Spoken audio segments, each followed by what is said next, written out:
All right, everyone, welcome back into another Fantasy Golf video. Going to be breaking down the third tournament here of the 2026 season. We have the Farmers Insurance Open. Just early thoughts about this tournament, guys. We are getting a decent amount of value, especially in regards to some of the players that we've seen play multiple times now on the PGA Tour this season, and they are players that have played well as well. So I think those are going to be some players that we're going to be looking at both for DFS purposes and outright betting purposes. So as always, guys, I'm going to break down the tournament for you guys, giving you guys my favorite bets and then DFS picks throughout the video. At the end of the video, I'll give you guys my first look build and then see what the 9 to 5 lineup builder is telling us are some of the top builds. With that, let's go ahead and get into this week.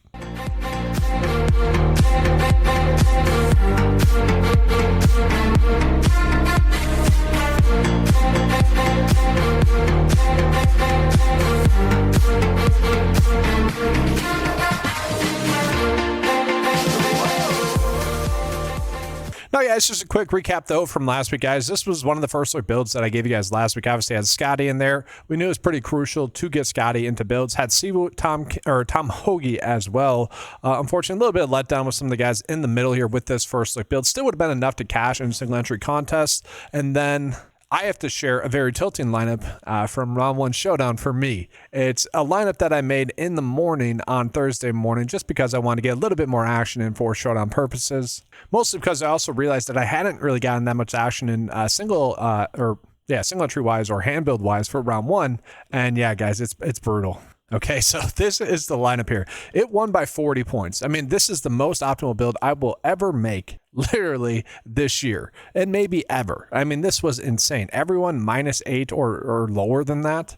I mean, again, it won by like 40 in this single contest. It's extremely tilting. Happy to win the contest. It was like out of 44 people, though, so not a significant amount of money, but a little bit tilting there. Ended up being a pretty good first round and second round there. I was actually on Blades Brown, about 4% in round two, so that was kind of fun. This week, it'll also be an interesting week for showdown purposes as well, with it being played on 2 different courses. But overall, last week, a fun week, guys. Hopefully, we can have a good week this week. And so, yes, guys, we go ahead and get into Torrey Pines this week, the Farmers Insurance Open. Typically a pretty fun event here, guys. The biggest name player in this event is going to be Xander, who's going to be making his first start. So that's going to make it interesting, both betting and DFS wise. Obviously, Xander had a little bit of a letdown season last year after a very good season the prior season. He was banged up for most of the season last year as well. It'll be interesting to see how he shows up here. But because of that, I think we can get away with chasing more value-based bets and outright bets and DFS builds as well. Obviously, last week it was, are we betting on Scotty or are we going to chase some of the longer odds? Now, guys, this is a tournament that can be a little bit tougher due to some potential weather splits between the 2 courses that's being played. But that being said, the weather this week looks pretty good to go, so there shouldn't be any sort of tee time advantage or course advantage with it being played on multiple courses. So when we look at the course history, it is somewhat interesting. No one extremely stands out in regards to course history.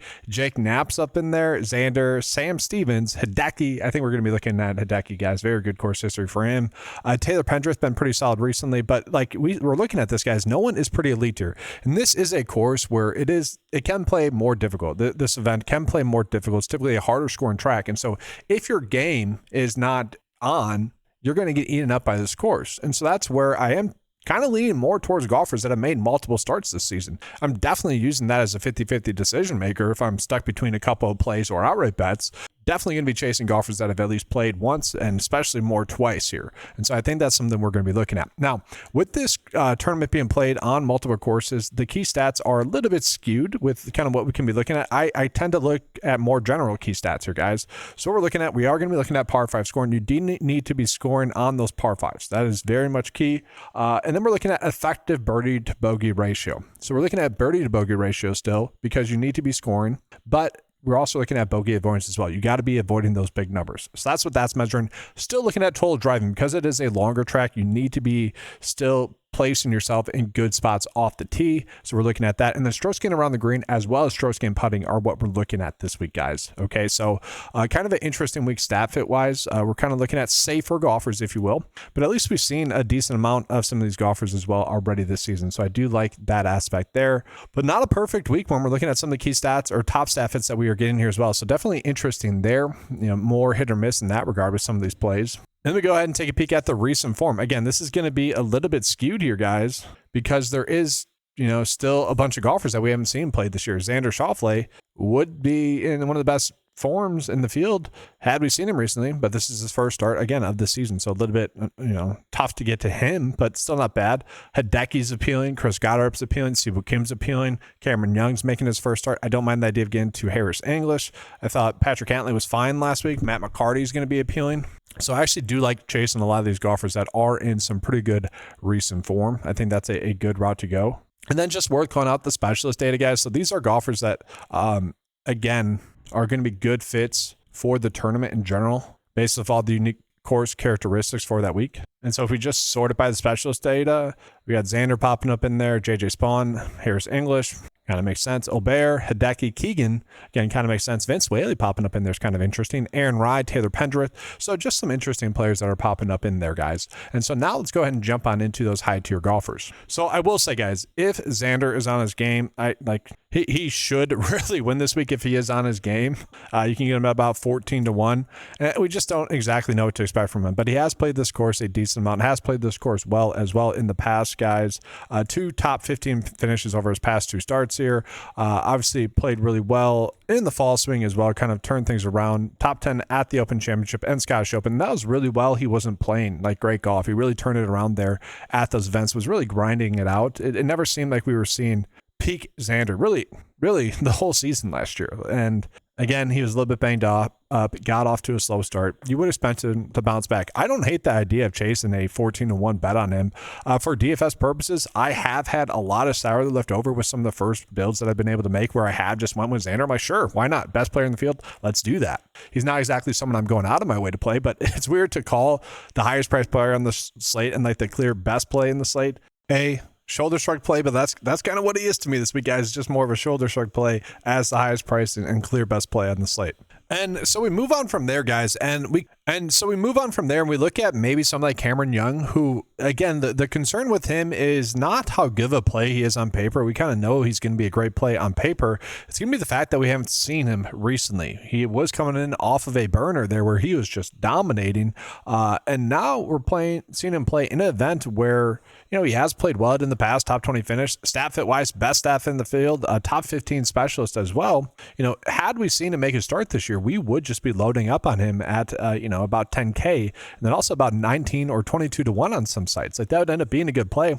I think that's, I don't want to say too risky for this week, but not a play that I feel like we need to go out of our way to make. Like I would be more comfortable getting to someone like Jason Day, who is obviously coming in off of a very good week last week, and a golfer that, has played this course a decent amount, multiple top 10 finishes at this track over the past 4 years here.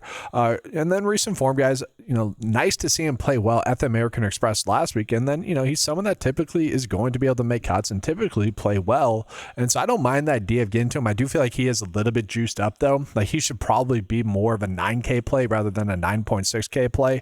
Don't hate the idea of betting on him outright, but I kind of feel safe getting to Siwoo Kim, even though Siwoo Kim, I will say, like, not a safe golfer. He does have these kind of F-it moments on the course where he's just down for the week. There's been multiple stories about that occurring with him as well, where he just doesn't feel like he has his game there where he can contend and then he just gives up. That's always a concern, but assuming he's going to keep playing well like he has thus far this season, where we have seen him have a top 12 finish at the Sony Open and then really played well throughout the fall swing as well. And then obviously him having that top 10 finish last week, I think I'm fine kind of going back to the well with him betting wise. Has played this course, decently well. 2 out of 3 make cuts here at this track. You can get him about 28-1, 25-1. I feel pretty good about those odds. Top 10 odds, also not terrible, guys, about 3-1 there. So I feel pretty good about those bets that we can get him to.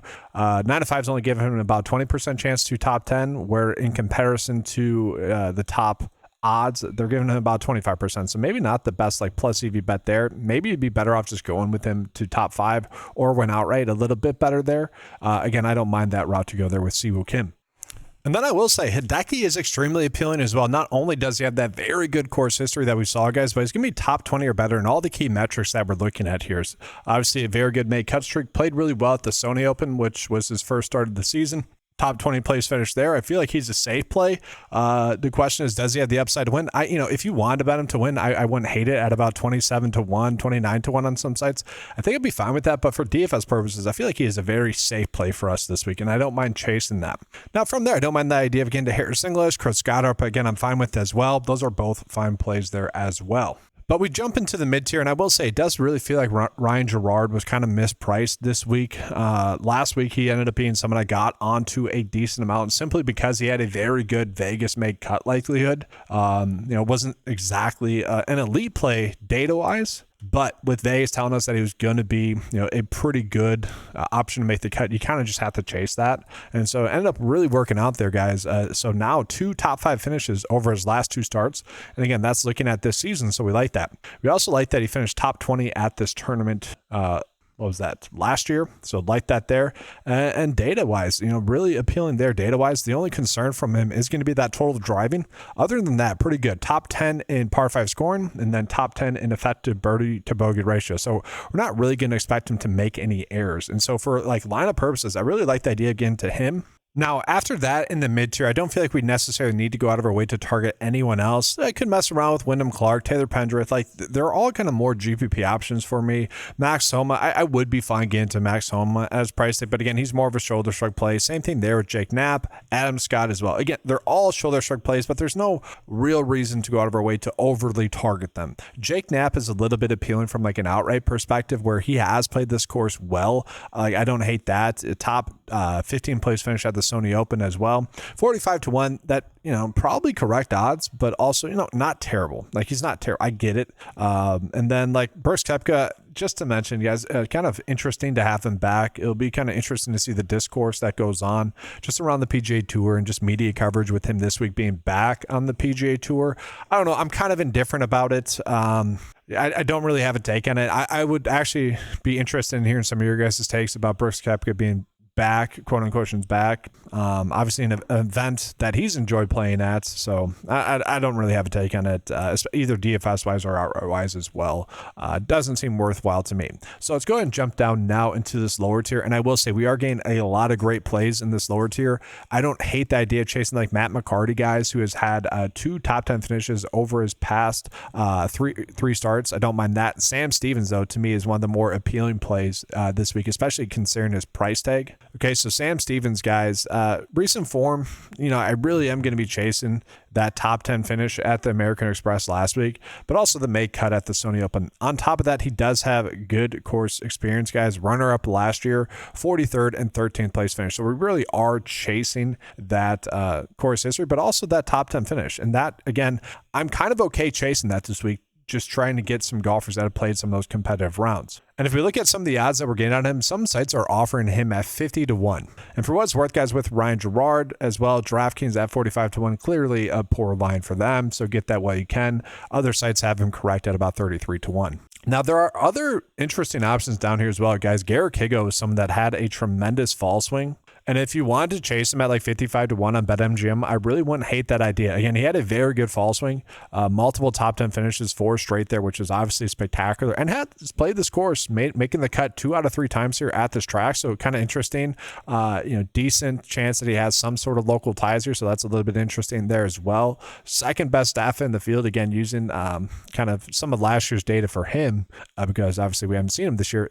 Pretty darn interesting play. If you guys wanted to get to him outright wise, I don't mind it. DFS wise, this does feel like a little bit like JT Poston, I think, is the best example to use here, where JT Poston was someone that did find himself into contention on a Sunday and then kind of choked it away on Sunday, and kind of blame that due to just, again, kind of the lack of competitive rounds. I don't mind him at that price. He's certainly too cheap. We are getting some other kind of interesting plays, guys. Pearson Coody, I don't mind him. He's going to be a top 20 staff fit, 2 top 20 finishes now as well, so don't hate the idea of getting to him. Saeed Tagala, he's fine. Bazoon out, he's fine. We are getting a lot of fine clicks, like a lot of shoulder sharp plays. The players that I would typically call shoulder sharp plays, where if you end your builds on them, you shrug your shoulders and you move on. That's kind of this week, which I wish I could give you a little bit more in terms of conviction. I think I've given you guys enough, but that's just kind of the week that we have. Again, another kind of interesting play, Patrick Rogers, guys. I feel like he's too cheap. Decent staff hit, top 10 in the field there. Course history wise, 3 out of 4 make cuts at this tournament. Recent form wise, not the best results last week for him, but he still was able to make the cut, finishing 54th at the Sony Open. He had a top 5 finish. So we like that there from him. I'm fine going back to the well with him. He's too cheap. And again, he's made 2 starts this season. I will be chasing that. And then from there, guys, I do think we go ahead and jump down into the value tier. And I don't think we necessarily need to go out of our way to target like too many values this week. If you want to chase some of the longer hitters that are down here that are just kind of going to bomb and gouge the course, you could do that. But I also think there are some players here that are just a little bit too cheap as well. Like Tom Hoge being this cheap, coming in off of a top 15 place finish last week and a 42nd the week prior. He's someone that will typically give you a pretty good chance at a mid cut, which is what he was able to do at this tournament 2 years ago. Kind of same thing there with Andrew Putnam, who top 10 finished last week. Obviously, we like that. 32nd at this tournament the previous season as well. He's not someone that you're going to expect to win, or Tom Hoge, but given their price tags for DFS purposes, I don't mind the idea of chasing that as well for a mid cut. If you're down that low, be fine getting into those plays. And so with that, guys, let's go ahead and get on into my core plays that I also most likely will be betting on as well. So the first one is going to be Siwoo Kim. Siwoo Kim is just, to me, kind of checking all the boxes minus the miscut that he had at this tournament last year. Again, I'm kind of okay with that. If we look at the odds that we're getting on him, guys, I do like his outright odds. Again, about 25-1 across the board. Pretty good odds there. I feel like he is going to be a good starting point there. Whereas we get into my next core play, that's going to be Hideki. I don't really see Hideki as like a great outright bet, but you can get him at 29-1 on DraftKings, guys, if you want to target that. But I feel like he's a very safe play DFS wise. We have seen him make 12 straight cuts now on the PGA Tour, which obviously we'd like to see. So he's someone I'll be going out of my way to target. And we also have Sam Stevens. Again, started out the season very well. Very good course history. Was a runner-up at this tournament last year, guys. You can get him at 47-1 on average. Really like those odds and really like the price tag that we're getting on him. The one concern is he's not the best stat fit, but overall, I do think he gives us a very good chance at a mid cut at a cheap price tag. And then to me, kind of the clearly mispriced play is going to be Ryan Gerard. Now coming in off of 2 top 5 finishes. Obviously, we like that. Made a start at this tournament. Only one start, finishing 15th, guys. Then you can get him at 45-1 on DraftKings, guys. Very good number there. Now, with this specific build that we're doing, because we're going Siwoo and Hideki, we will need to dip down into a little bit of the values that we could potentially be looking at, guys. And so for me, like I don't hate the idea of getting something like Pearson Coody, who again has now made 2 top 20 finishes in a row. I don't mind the idea of chasing that. And then like if you simply just want to get like to see Tagal, you could do that. If you want to get to Patrick Rogers, I'm okay with that as well. Like, that's a simple and easy way to get those studs into your builds. And again, I really am pretty okay with this build for this event that we have. And then what's interesting, when we pull up the 9-to-5 lineup builder, guys, a lot of the lineups that we are getting made here are somewhat of the similar lineups here. So Hideki, Chris Goddard, it is getting naturally like that. Noren, I don't know if I need to get Noren, but then Jake Knapp, Sam Stevens, Patrick Rogers. I'm definitely okay with that. Another one here, guys, is Xander, Homa, Knapp, Stevens, Rye, Saeed. Again, I'm okay with that. So again, a decent opportunity to make some good lineups here. I do think the player pool is going to be a little bit more concentrated, which I kind of like for DFS purposes, because you're able to lock in a little bit more with who you need to be targeting. It's just whether or not you can get the correct combination in those lineups. But that's going to do it for this video, guys. I appreciate you guys being here. Make sure to leave a like on the video, subscribe to the channel as well if you guys have not done so before. If you guys like access to any of the tools that you saw throughout this video, head on over to 9to5sports.com. Get access to all the fancy golf tools you need, plus much more. We got prop betting tools, NBA tools, NFL tools as well, all available on the 9to5 Sports website for a low monthly cost of $10 a month. That's going to do it for this video, guys. I appreciate you being here. Good luck, and as always, let's keep cashing.